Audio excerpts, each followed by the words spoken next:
The sun was high over the I-10 freeway in Gulfport, Mississippi, casting a blinding glare on the sweltering asphalt. David Frederickson gripped the steering wheel of his rig, his mind preoccupied with the long stretch of road ahead. The hum of his truck's engine was a familiar comfort, a rhythm that had accompanied him through countless miles and countless days on the road. His partner, Walter Letterman, sat beside him, eyes scanning the highway as cars zipped by at breakneck speeds. It was just another day until it wasn't. Out of the corner of his eye, David saw the glint of chrome, a flash of silver veering dangerously close. It happened in an instant. A Lincoln Town car, its driver oblivious to the peril, merged into the 70th traffic without yielding. There was a sickening crunch of metal, a sound that seemed to echo in slow motion as the car collided with an 18-wheeler. The impact was catastrophic. The town car slammed into the truck's gas tank, and then a fireball erupted, fierce and unforgiving, spewing black smoke that billowed into the sky. Flames surged across the highway, a wall of heat and chaos. Tires screeched as other vehicles swerved, desperate to avoid the growing inferno. I just caught a glimpse of the front grille of a car that looked like it was going in the wrong direction, David recalled later. It was a pretty big explosion, and then the road. The car, everything was on fire.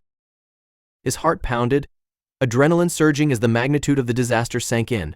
"Holy cow," Walter shouted, his voice cracking with shock. "That guy's dead, dude." His words hung in the air, heavy and grim. David's gut twisted. Walter was probably right. The crash was horrific, the flames relentless. There was no way anyone could have survived that. But then, a thought pierced through the fog of fear. I have to do something. Without hesitation, David pulled his truck to a stop at a safe distance, his hands moving on instinct. He grabbed his fire extinguisher, its weight solid and reassuring, and bolted toward the blaze. His boots pounded the pavement as he ran, his heart racing with dread. He didn't know what he would find or if there was even anyone left to save. The heat was intense, searing his skin as he approached the wreckage. Flames licked at twisted metal, smoke swirling around him. David yanked the pin from the extinguisher, his fingers trembling. He aimed at the base of the fire and squeezed, foam spraying across the blaze. As he fought the flames, his lips moved in desperate prayer. "God, please don't let me have to deal with somebody halfway burned alive, screaming, or have to see kids in here," he whispered, his voice choked with emotion. "I didn't want to see something like that. My first reaction was that they were dead." But then, amidst the smoke and fire, something moved. David's heart skipped. His eyes widened as a small head popped up in the back window. A child. Alive. His grip tightened on the extinguisher as his pulse quickened. There were survivors. David's mind raced as he processed what he was seeing. They're alive. It seemed impossible, but there they were, a woman in the front seat, frantically kicking at the door, and in the back a little girl, her face pressed against the window, eyes wide with fear. He felt a surge of urgency. The flames were growing, dancing hungrily around the crumpled metal. There wasn't much time. He rushed to the driver's side, heat searing his skin as he grabbed the door handle. It was warped from the impact, jammed tight. He pulled with all his strength, his muscles straining as the metal groaned but refused to budge. "I'm a pretty good-sized guy," David would later recall, shaking his head at the memory. "But if you watch the dashcam footage, you can see that I'm struggling pretty hard to get it open." Desperation clawed at him. He could feel the heat intensifying, the fire creeping closer. The woman inside was still kicking, her muffled screams barely audible over the roar of the flames. And the child, David's heart squeezed as he saw the little head duck out of sight, disappearing into the smoke-filled car. "God, please, help me get them out." He took a deep breath, then tried again, fingers digging into the narrow seam between the door and the frame. He pulled with everything he had, his back muscles screaming in protest. And then, just as he was about to give up, he heard the sound of footsteps. Other motorists had seen the crash and were running towards him. A man in a baseball cap grabbed the other side of the door, grunting as he added his weight to the effort. Another man appeared, then another. Together they pulled, their combined strength bending the metal just enough. With a final, wrenching sound, the door broke free. It swung open and David was hit with a wave of smoke, acrid and blinding. He stumbled back, coughing, but didn't hesitate. Reaching into the car, he found the woman's arm and pulled. She was dazed, her face pale and covered in soot. Her eyes were unfocused, but she was alive. With the help of the other men, David managed to get her out of the car and onto the pavement, away from the flames. But his mission wasn't over. He turned back to the wreckage, his gaze locking on the back seat. The child. His heart thudded as he leaned inside, his vision blurry from the smoke. For a terrifying moment, he couldn't see her. Panic gripped him. Was she already overcome by the fumes? Was it too late?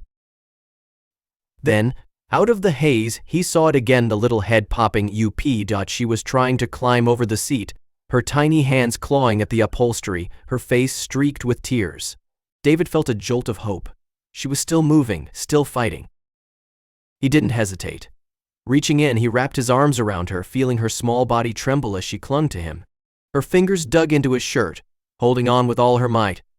He pulled her out, cradling her against his chest as he stumbled back from the burning vehicle.